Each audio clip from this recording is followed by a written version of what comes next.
Лестница деревянная или железобетонная? Я за железобетонную.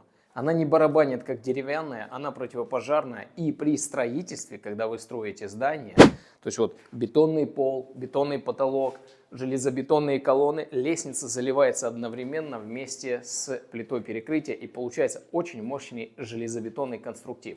Поэтому я за железобетонную лестницу. Достаточно надежная, очень мощная. Проем зашили, так как запланировали, и второй этаж при строительстве. Вначале планировали только один дом, но аппетиты растут, мы про это помним. Да?